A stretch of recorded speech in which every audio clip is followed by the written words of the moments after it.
Mr. Rodney in the PC Caucus. Continue sharing your time. Thank you, Chair.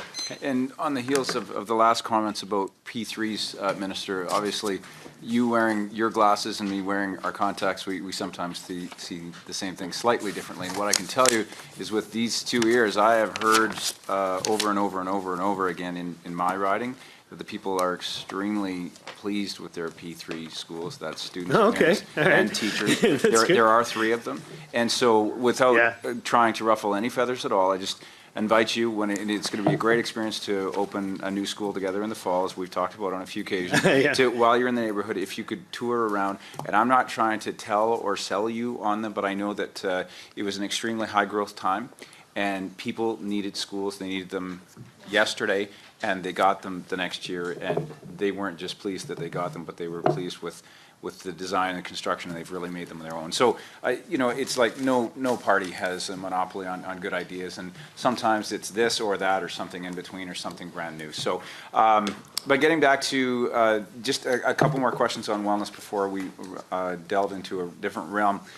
We have, I'm not going to say exhausted the discussion on school nutrition programs, but that's only one component in the life of someone who's well. We mentioned physical and mental, emotional, spiritual, cultural, financial, etc. Yes. Can we just focus for a minute on the physical?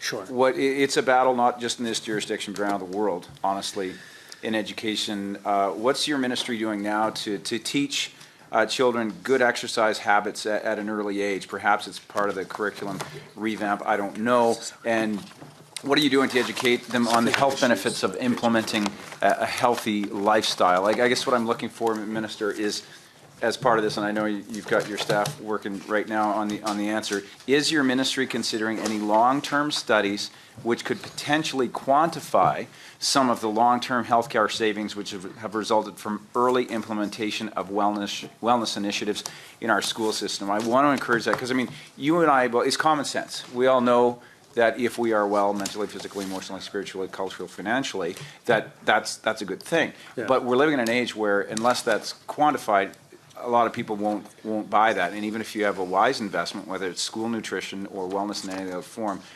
they're just not going to buy it. So looking forward, what programs will be offered, what direction will be made, perhaps in curriculum, and how will that be quantified so that we can prove it for those who really need it to be proven? Yes, I completely concur with your analysis. Right?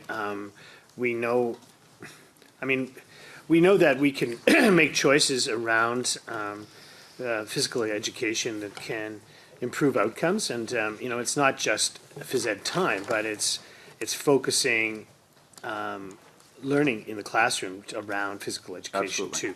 And again, if we can break down some of those barriers between physical education and healthy physical habits, and not just try to compartmentalize it into phys ed, I think that's a good idea. Yeah, I mean, my obvious answer is that we are working on a new wellness and physical education curriculum, and again, the perspective we're taking on curriculum development in general is to look for, this is the new jargon that I've learned, right? The cross-curricular competencies that can exist in different subject areas, so that you're not just slotting phys ed into and then that's it, right? So you look for physical elements that can exist in other subject areas and so forth. And so, I mean, I think that this is, and again, you have to be able to try to quantify this.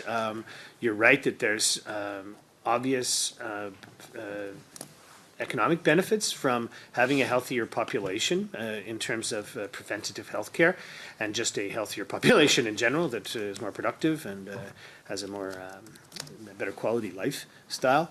So yeah, I mean, I'm definitely interested in doing this and pursuing it. I mean, you always have to just advise yourself on your own personal experience, and I know the degree to which I am engaged and have a healthy balance of which includes physical activity is one of the main measures that I have of my own quality of life. I hear right? And what's good for the goose is good for the gander, right? You just introduced me to another TWA. I've formed a three-word acronym.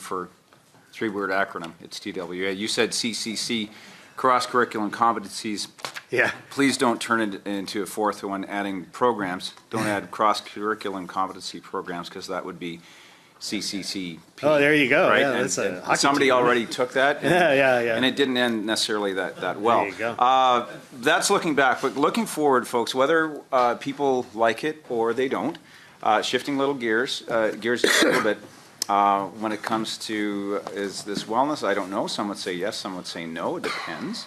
I'm talking about marijuana.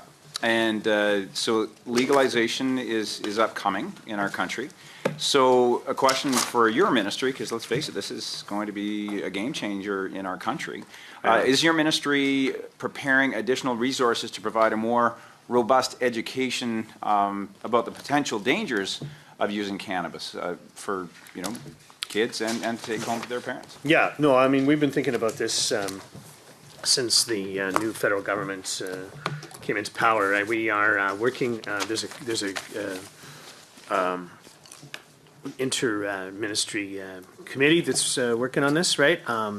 Obviously, Justice is in the lead, but we have a large stake in it, K-12 education, and we can be the ones that lead, just like with climate leadership, we can be the ones that lead the healthy and informed population around this new development, the potential legalization of marijuana, and to ensure that students are learning and so that the law is strong, so that we're protecting children from this new development, and that we have informed decisions that students will carry with them to ensure that they are not put at risk.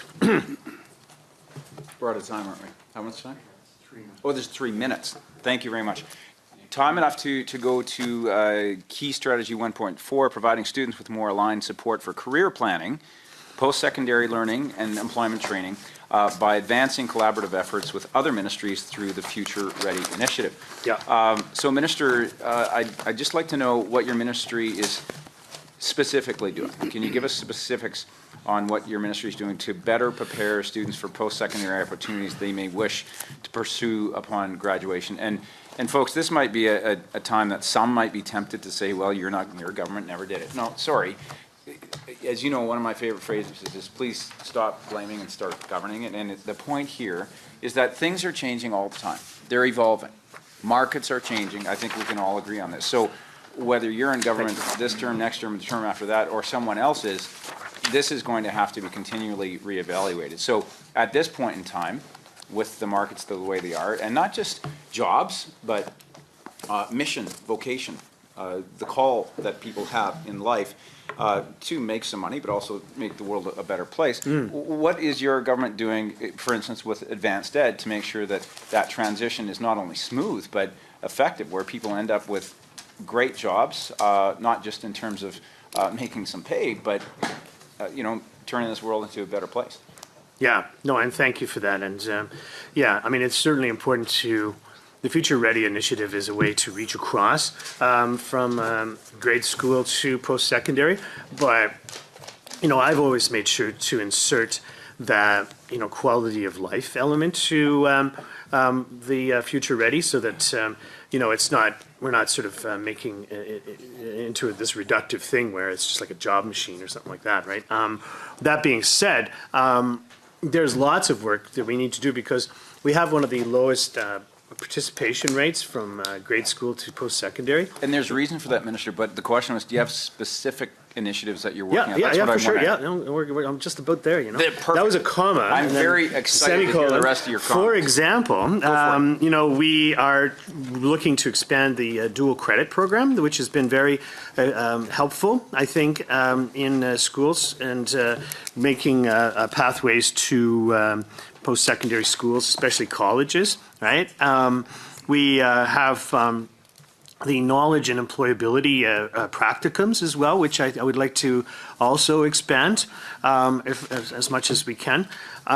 We as we talked about yesterday, we've had a these are programs that have been around, right? It's not like we're reinventing the wheel. These are just places that we can invest a little more juice into them, I think, right? We have lots of work experience programming that can be expanded on as well. As I said, with the green certificate, there's a Apologize.